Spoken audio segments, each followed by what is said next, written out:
परम सत्कार योग गुरु प्यारी सात संगत जी, राधा स्वामी जी। सात संगत जी, आज 21 दिसंबर को बाबा जी ने डेरे में संगत के साथ सवाल जवाब किए जी। आज जब बाबा जी स्टेज पर आए तो शब्द चल रहा था, साचा साहिब तू, बंदा मैं तेरा। बाबा जी ने ठीक 4 बजे संगत के साथ सवाल जवाब शुरू कर दिए जी। सवाल जवाब सुनने के बाद हम आपको एक ऐसी बात भी बताएंगे कि बाबा जी अक्सर क्यों कहते हैं, किस्मत में जो लिखा है वही मिलेगा। यानी कि मालिक का गणित कैसे काम करता है। इस वीडियो के आखिर में आपको हम वो भी बताएंगे जी। आइए पहले हम आज शाम डेरे के सवाल जवाब सुनते हैं जी। एक भाई ने बाबा जी से पूछा कि बाबा जी, जब आप किसी को नामदान दे देते हो तो क्या उसकी जिम्मेदारी आप उठा लेते हो? तो बाबा जी ने एकदम से कहा कि नहीं, बिल्कुल नहीं। गुरु का काम होता है संगत को सही रास्ता दिखाना। जिम्मेदारी तो आपको खुद ही उठानी पड़ेगी। अब अगर हम ये सोचकर बैठ जाएं कि हम डेरे जाकर किसी बाबे से जुड़ जाते हैं तो हमारे कर्म खत्म हो जाएंगे, तो ऐसा बिल्कुल नहीं होने वाला। नामदान लेकर जिम्मेदारी को नहीं निभाया तो कुछ हासिल नहीं होने वाला। फिर आगे एक भाई ने बाबा जी से कहा कि बाबा जी, जब कभी हम कोई गलती कर रहे होते हैं तो हमारे मन के अंदर से एक आवाज़ आती है। तो बाबा जी ने समझाया कि बेटा, ये सारा मन का खेल होता है। मन हमें नाच नचाता है। हमें मन के बहकावे में नहीं बल्कि अपने विवेक की ताकत का इस्तेमाल करके आगे कदम बढ़ाना चाहिए। गलती करेंगे तो कल को बोझ भी हमें ही उठाना पड़ेगा ना।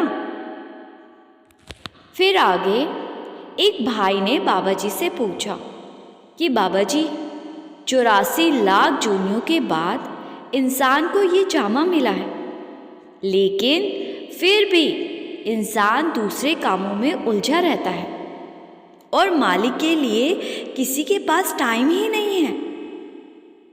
बाबा जी ने जवाब दिया कि बेटा, इंसान बहुत स्वार्थी है। इंसान ने आज अपने आप को एक छोटे से दायरे में समेट लिया है।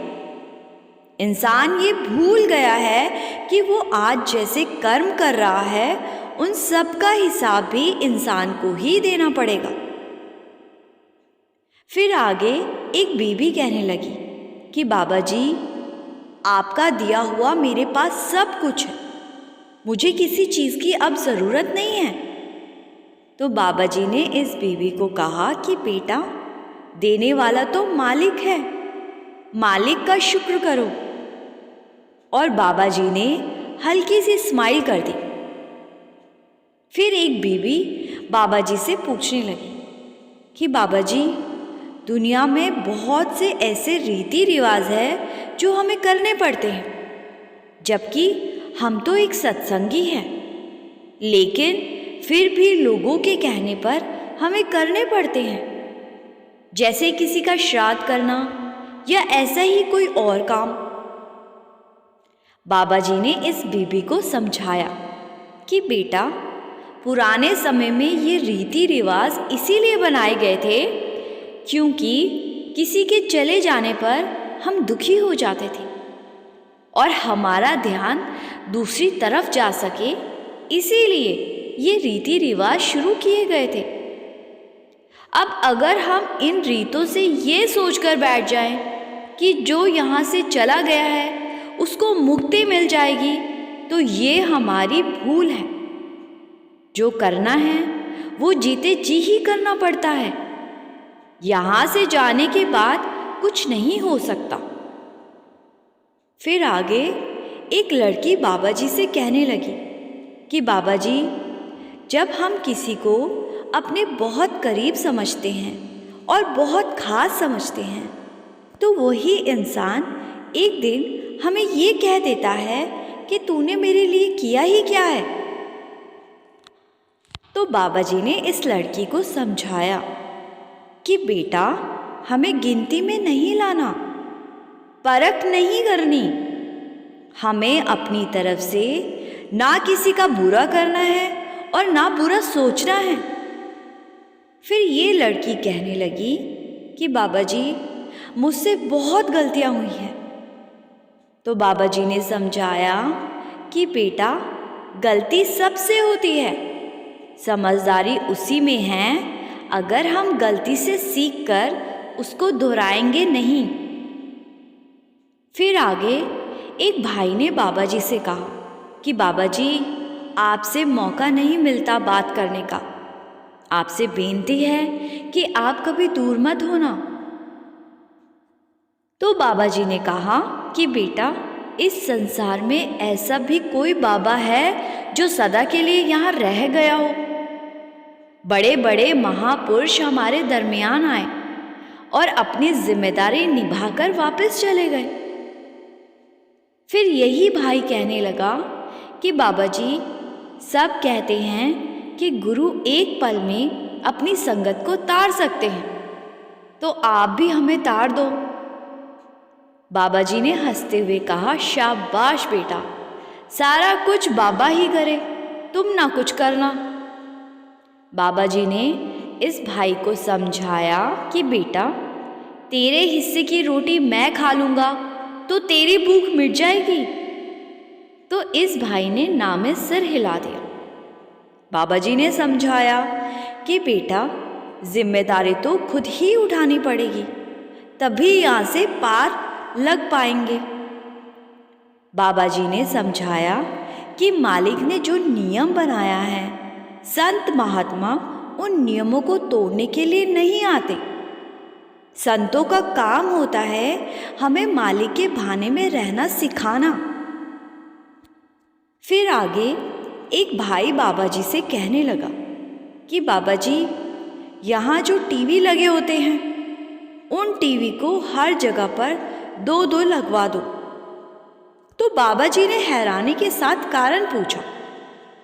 ये भाई कहने लगा कि बाबा जी, आपके और हजूर जी के दर्शन एक ही टीवी में अच्छे से नहीं हो पाते।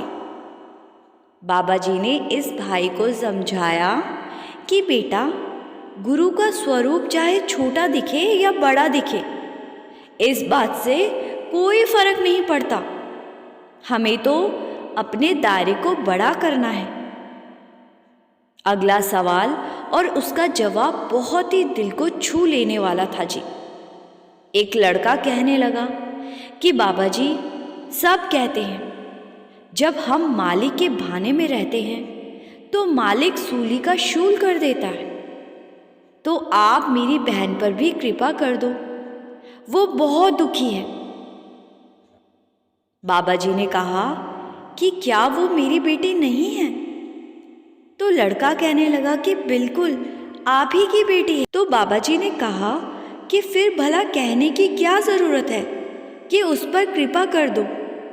बाबा जी ने समझाया कि बेटा, हमें तो मालिक के हुक्म में रहना है, मालिक किसी के साथ पक्षपात नहीं करता। फिर यही लड़का हजूर जी को कहने लगा कि हजूर जी, आप भी थोड़ा धक्का लगाओ। तो बाबा जी ने हजूर जी की तरफ देखकर कहा कि ये तो खुद सूखा पड़ा है, इन्होंने क्या खाक धक्का लगाना है। ये बात सुनकर संगत ज़ोर ज़ोर से हंसने लगी थी। फिर एक लड़का हजूर जी से सवाल करने लगा कि हजूर जी, जब बाबा जी ने आपको गद्दी दी थी तो आपको कैसा महसूस हुआ था? फिर यही लड़का आगे कहने लगा कि बाबा जी, ये सवाल मैं आपसे भी पूछ रहा हूँ। तब बाबा जी ने हंसते हुए कहा कि कोई अपने ट्रेड का सीक्रेट भला किसी को बताता है क्या? बीवियों से पूछ लो कि सब्जी कैसे बनती है, तो वो सारा कुछ बात बता देंगी, लेकिन कोई भी एक मसाला नहीं बताती। ये सुनकर संगत बहुत ज़्यादा हंसी थी जी। फिर बाबा जी ने बताया कि जब इनको गद्दी की जिम्मेदारी दी गई थी तो इनका पहला रिएक्शन था, ओ मैं मर गया। ये सुनकर संगत फिर से हंसने लगी थी जी। फिर आगे एक भाई बाबा जी से कहने लगा कि बाबा जी, आप कहते हो कि मेरे पीछे भागने से कुछ नहीं मिलेगा, लेकिन फिर आप नेताओं से क्यों मिलते हो? तो बाबा जी ने हंसते हुए और हैरानी के साथ कहा कि मैं मिलता हूँ, मैं नहीं, वो मिलने आते हैं। मैं कोई शाहरुख खान से कम हूँ? ये सुनकर संगत बहुत हंसी थी जी। फिर एक भाई ने बाबा जी से पूछा कि बाबा जी, जब हम कोई कर्म करते हैं, वो चाहे अच्छे हो या बुरे हो, वो हम अपनी मर्जी से करते हैं या उसमें मालिक की मर्जी होती है? बाबा जी ने समझाया कि बेटा, मालिक ने इंसान को विवेक की ताकत दे रखी है। ये ताकत इसीलिए ही मालिक ने दी है कि इंसान अच्छा और बुरा दोनों की पहचान कर सके। इंसान जो भी कर्म कर रहा है वो अपनी खुद की सोच और समझ के साथ कर रहा है। मालिक तो कर्मों का फल देता है। अब अगर हम थोड़ी देर की खुशी के लिए बुरे कर्म करेंगे तो कल को हिसाब तो हमें ही देना पड़ेगा ना। फिर आगे एक बीबी ने बाबा जी से कहा कि बाबा जी, आपका बहुत शुक्र है जो आपने मेरा इतना साथ दिया। आपने मेरे बेटे को दूसरा जन्म दिया है। तो बाबा जी ने कहा कि बेटा, करने कराने वाला तो वो मालिक है। मालिक पर विश्वास रखो, मालिक सबके साथ है। फिर आगे एक लड़का कहने लगा कि बाबा जी, मेरा एक दोस्त नॉनवेज खाता है, तो क्या मुझे उससे दोस्ती तोड़ देनी चाहिए? तो बाबा जी ने समझाया कि बेटा, हर किसी में कोई ना कोई कमी होती है। हमें किसी की परख नहीं करनी, और वो जो कर रहे हैं वो उनकी अपनी मर्जी है। इस वजह से हम किसी से दोस्ती नहीं तोड़ सकते। आपकी नज़र में वो काम गलत है, लेकिन आपके दोस्त की नज़र में वो काम गलत नहीं है। अगर हम चाहते हैं कि हमारे दोस्त हमारी सोच की कद्र करें, तो हमें उनकी सोच की भी कद्र करनी चाहिए। अगर हम ज़बरदस्ती उनको कोई काम छोड़ने के लिए कहेंगे तो कल को वो भी आपको ज़बरदस्ती नॉनवेज खाने को कहने लगेंगे, तो क्या हमें अच्छा लगेगा? फिर आगे एक भाई ने बाबा जी से पूछा कि बाबा जी, क्या मुक्ति सेवा से भी पाई जा सकती है, या मुक्ति का एकमात्र जरिया भजन सिमरन ही है? तो बाबा जी ने इस भाई को समझाया कि बेटा, सेवा इसीलिए दी गई है जिससे कि मन में निम्रता आ सके, एक अच्छा माहौल क्रिएट हो सके। असल सेवा तो भजन सिमरन की ही है। फिर ये भाई कहने लगा कि बाबा जी, मेरा मन सिर्फ सेवा में ही लगता है, सेवा से मुक्ति क्यों नहीं हो सकती? बाबा जी ने जवाब दिया कि बेटा, हम गिनती में क्यों लेकर आते हैं? जो होना है वो उस मालिक की मौज से होना है। भजन सिमरन भी वो मालिक हमसे अपनी मौज में ही करवाता है। हमारे बस की बात नहीं ध्यान लगा पाना, इसीलिए आप बस करनी करते चलो। फिर एक लड़का बाबा जी से कहने लगा कि बाबा जी, आप मुझे कोई ऐसी बात बोलो जिससे कि मैं आगे बढ़ सकूं। बाबा जी ने इस लड़के को जवाब दिया कि बेटा, हमें सिर्फ मालिक के भाने में रहना है। जब हम मालिक के भाने में रहना शुरू कर देंगे तो मालिक की बख्शिश अपने आप होने लगेगी। फिर आगे एक बीवी कहने लगी कि बाबा जी, कभी कभी हमें ज़िंदगी में बहुत कुछ सहना पड़ता है। ऐसी सिचुएशन में हमें क्या करना चाहिए? तो बाबा जी ने समझाया कि बेटा, कर्मों का हिसाब तो हमें ही देना पड़ेगा। अगर थोड़ा बहुत सह लेने से कर्मों का निपटारा हो जाता है तो ये हमारे लिए अच्छी बात है ना। नहीं तो कर्मों का बोझ हम अपने ऊपर और पाते रहेंगे तो कल को हिसाब देने में कितनी मुश्किल आएगी। फिर आगे एक लड़की कहने लगी कि बाबा जी, मैं और मेरी सहेली बहुत शरारतें करते हैं, तो क्या इससे हमारे कर्म बनते हैं? तो बाबा जी ने समझाया कि बेटा, इस उम्र में सारे बच्चे शरारत करते हैं, इससे कोई कर्म नहीं बनते। बस हमें इस बात का ख्याल रखना है कि हमारी वजह से किसी का दिल ना दुखे। फिर आगे एक भाई बाबा जी से कहने लगा कि बाबा जी, जीवन में बहुत गलतियां कर चुका हूँ, बस उनकी माफ़ी मांगने आया हूँ।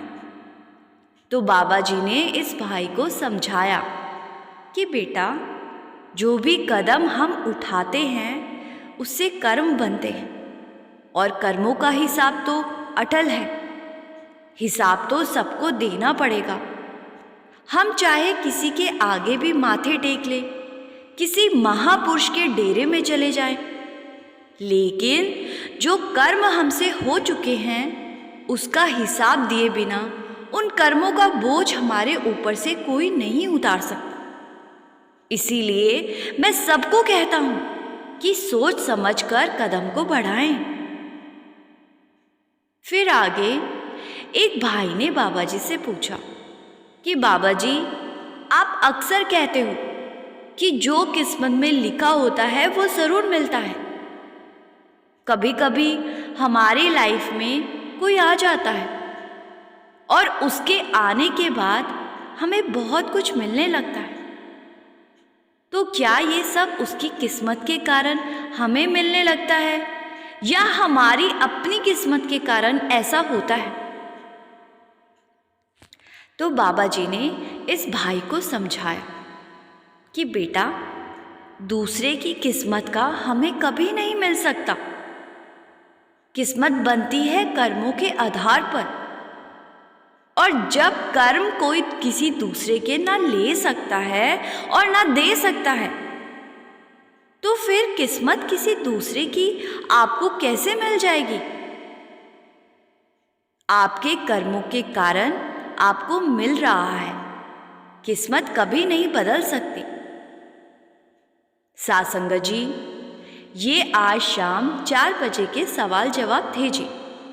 साथ संगत जी, एक बात आप भी अक्सर बाबा जी से सुनते होंगे कि हमें सिर्फ अपनी किस्मत का लिखा ही मिलेगा, उससे ना कम और ना ज़्यादा कभी हमें मिल सकेगा। बाबा जी ऐसा क्यों कहते हैं? और मालिक जब हमें कुछ देता है तो कौन से गणित के आधार पर देता है?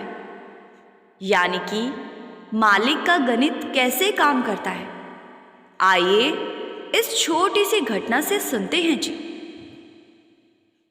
2 मुसाफिर व्यापार के सिलसिले में एक शहर में पहुंचे थे और वहां दोनों ने अपने अपने काम किए और शाम को घर वापस जाने के लिए किसी साधन के आने का इंतजार करने लगे। उस समय शाम होते ही बाजार बंद हो जाया करते थे। बहुत देर तक ये दोनों इंतजार करते रहे, लेकिन इन्हें घर वापस जाने के लिए साधन नहीं मिल सका। तो ये वहाँ से कुछ दूरी पर बने एक मंदिर के बाहर पहुंचकर एक पेड़ के नीचे बैठ गए थे।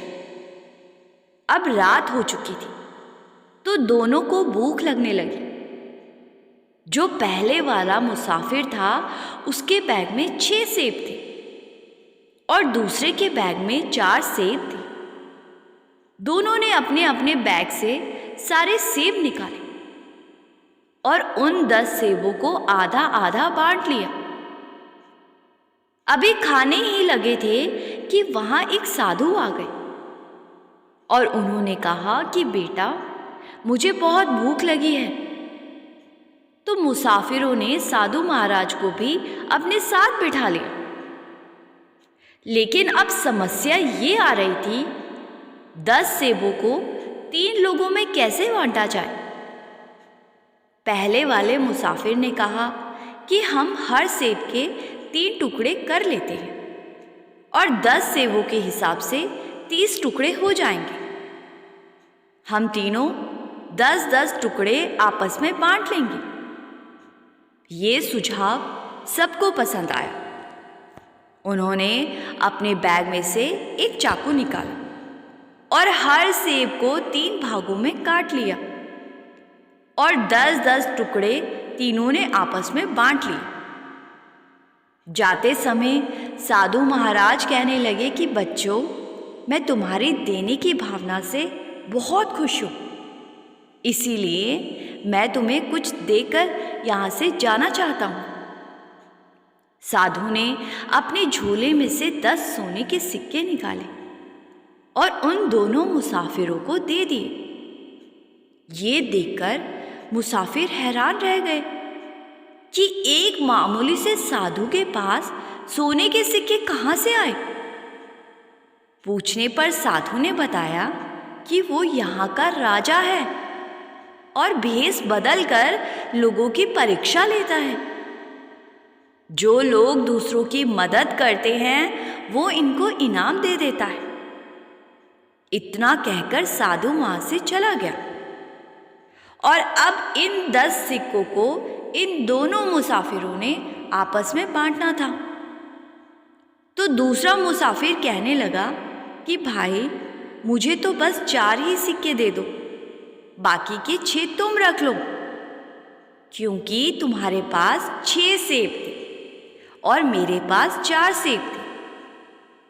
पहला मुसाफिर कहने लगा कि नहीं नहीं, हम इन सिक्कों को आपस में बराबर बांटेंगे।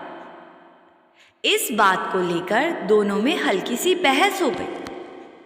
इसी बीच वहां मंदिर के अंदर से पंडित जी बाहर आ गए। तो दोनों मुसाफिर पंडित जी के पास गए और उन्हें सारी बात बताई।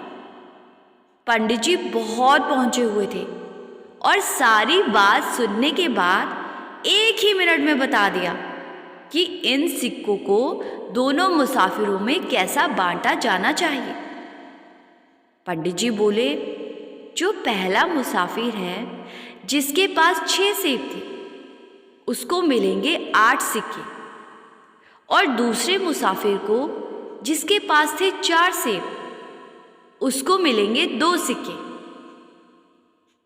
पंडित जी का अजीब सा निर्णय सुनकर दोनों मुसाफिर हैरान हो गए और कहने लगे कि पंडित जी, हमने आपको बुलाया था कि आप न्याय करोगे, लेकिन आपने तो हमें और भी उलझा दिया। पंडित जी कहने लगा कि नहीं बेटा, मैंने तो बिल्कुल सही निर्णय सुनाया है।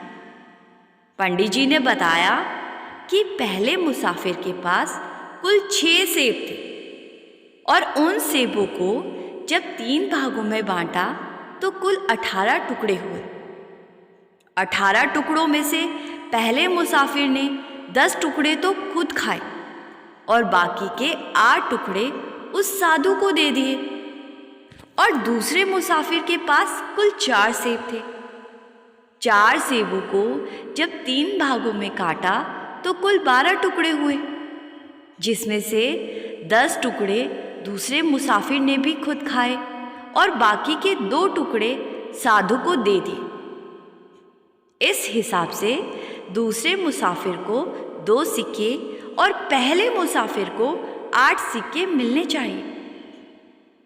दोनों मुसाफिरों को ये गणित समझ आ गया और उन्होंने चुपचाप उसी हिसाब से सिक्के बांट लिए, जैसा पंडित जी ने बताया था जी।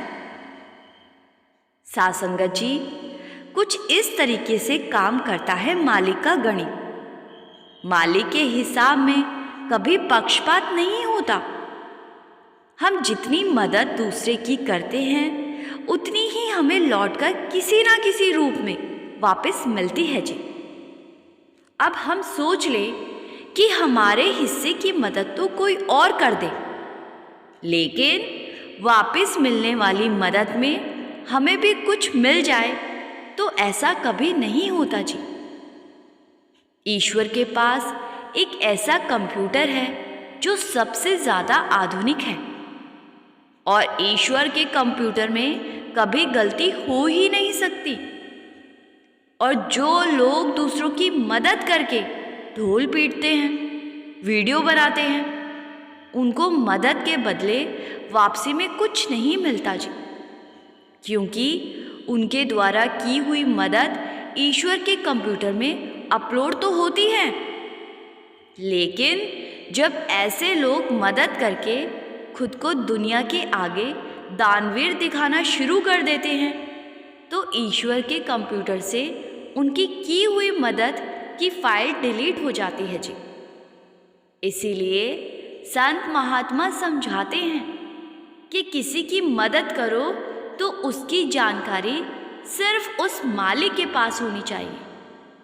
साथ संगत जी, अब वीडियो को ख़त्म करते हैं जी।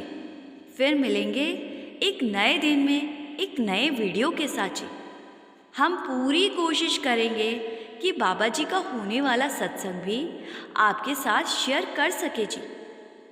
जो संगत चैनल पर पहली बार आई हैं उनसे मेरी विनती है जी कि संगत के अपने इस चैनल को सब्सक्राइब ज़रूर कर लीजिए जी और कमेंट में राधा स्वामी लिखना मत भूलिए जी। गुरु प्यारी सात संगत जी, राधा स्वामी जी।